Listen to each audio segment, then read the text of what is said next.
Earrings and combat uniform. So this has never been authorized before.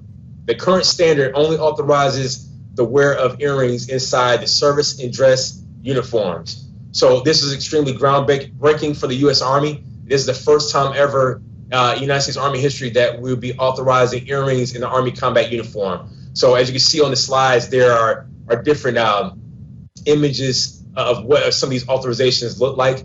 The pearl earring will not be worn inside the Army combat uniform. The pearl earring will only be worn in addition to the other earrings inside the service and dress. So it's only limited to the gold and silver and the diamond earrings for the Army combat uniform. And of course, these won't be worn in a field environment or where tactical training or combat deployments are being done.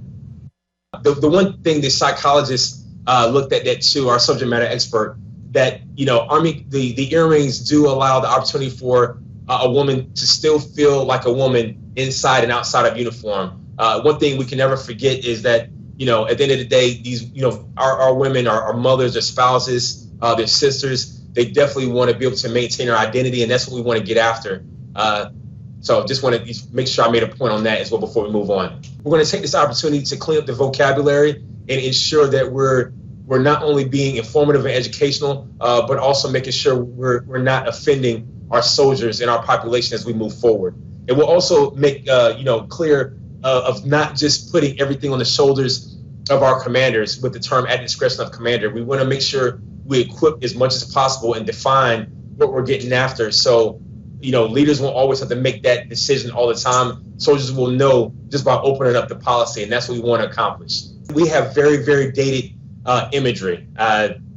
There's not enough imagery. It's not modern enough. And as you look at it, you can look at these pictures and you can get a wrong interpretation of what we're showing. So it's definitely our time now to fix it and show more modern imagery, more modern styles, really give the specifics on what all this stuff means. And when we show this imagery, we do want to give the statement of this is not all encompassing.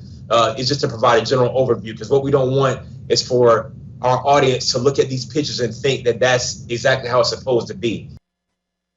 Okay, so to be clear, the wording is changing, but not the use of these types of grooming standards. In other words, and forgive me for using the now outdated term, but you can't have a Fu Manchu in the Army or a Mohawk.